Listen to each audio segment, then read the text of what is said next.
सरवत माहूली साहब से, जो हमारी एकेडमी के जनरल सेक्रेटरी भी हैं, उनसे गुजारिश करती हूँ कि वो यहाँ आएँ और इस्तकबालिया तकरीर करके सबका इस्तकबाल करें। मेहदी साहब।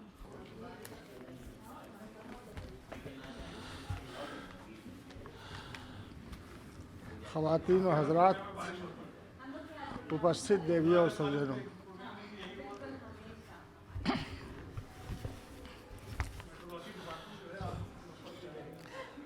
आज हम लोग कृष्ण बिहारी नूर साहब को याद कर रहे हैं इस साल में याद नूर के उन्वान से। कृष्ण बिहारी नूर साहब को याद करना हमारी जिम्मेदारी भी थी और वक्त की ज़रूरत भी है।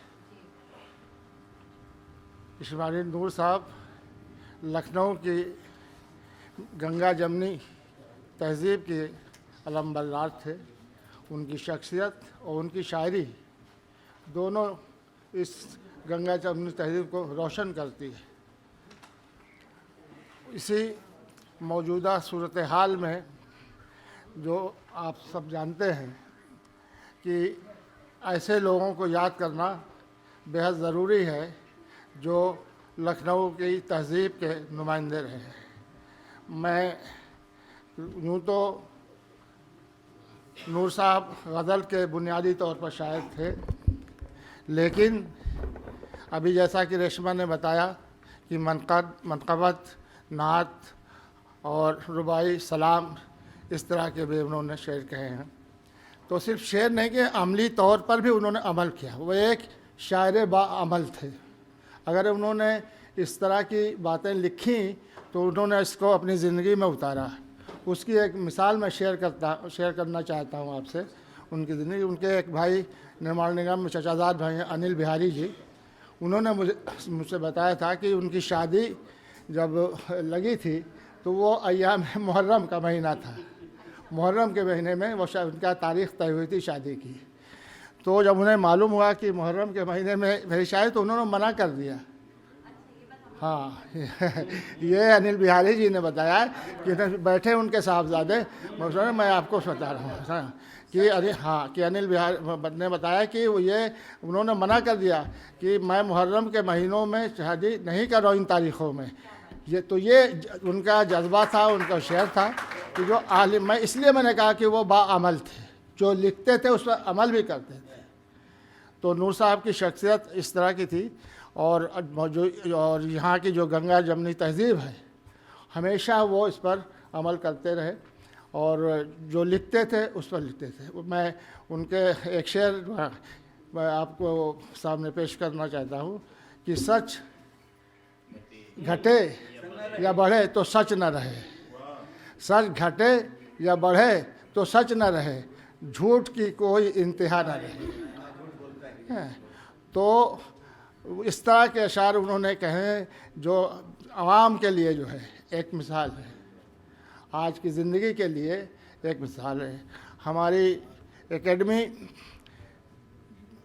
आर्ट और कल्चर और लिटरेचर के ज़रिए समाज में भाईचारा, प्यार और मोहब्बत का पैगाम देती है।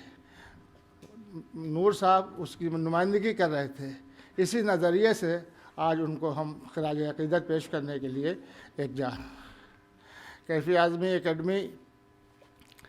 और दूसरी बात यह कि ज़बान एक ऐसा ज़रिया है जिसके ज़रिए लोगों के दिलों तक पहुंचा जा सकता है। उर्दू वो ज़बान है जिसने एक नारा इनकलाब का दिया था। हिंदुस्तान की आज़ादी में इनकलाब जैसा नारा उर्दू ज़बान से दिया, जिसने झोपड़ी से लेकर के महलों तक के लोगों को बेदार किया, समझे। और हिंदुस्तान की आज़ादी में इसका बहुत अहम रोल रहा है। तरक्की पसंद तहरीक जिसने सारे ज़बानों के लोगों को इकट्ठा किया एक प्लेटफार्म पर, सभी ज़बानों के लोग आए और मिल कर के अदब बराए ज़िंदगी को मौजू बना करके उन्होंने अपनी तहरीर को रुख बदला। जो हुस्न बुलबुल और गुल बूटे की शायरी होती थी, उस शायरी का रुख बदला।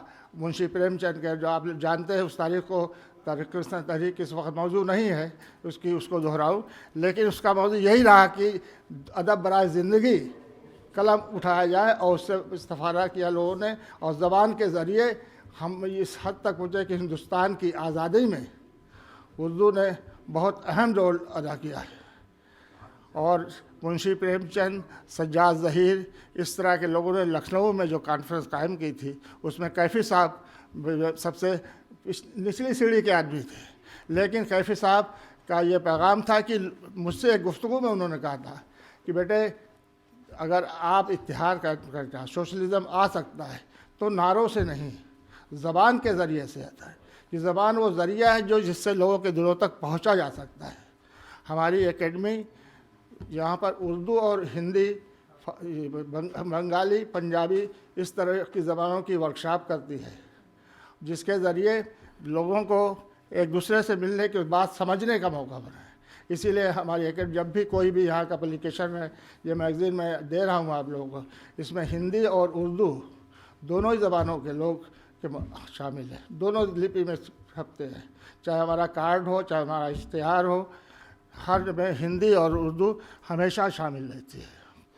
और उसका मकसद है कि यहाँ पर जो अदीब हैं सारी ज़बानों के, चाहे हिंदी के हों चाहे उर्दू के हैं, उनको एक प्लेटफार्म हम देते हैं और हर साल अवार्ड देते हैं। 1-1 लाख रुपए का हम अवार्ड देते हैं, उसमें हिंदी के और उर्दू के, समझे। और उनको एक प्लेटफार्म इसलिए उनको इकट्ठा करते हैं ताकि तबादला ख्याल हो कि हिंदी में क्या लिखा जा रहा है ये उर्दू वालों को मालूम हो, और उर्दू में क्या लिखा जा रहा है यह ना। तो इस तरह से हमारी एक कोशिश है कि ज़बान के ज़रिए दुनिया जो है वो ख़त्म हो, एक दूसरे को समझने का मौका मिले, और हम कर रहे हैं।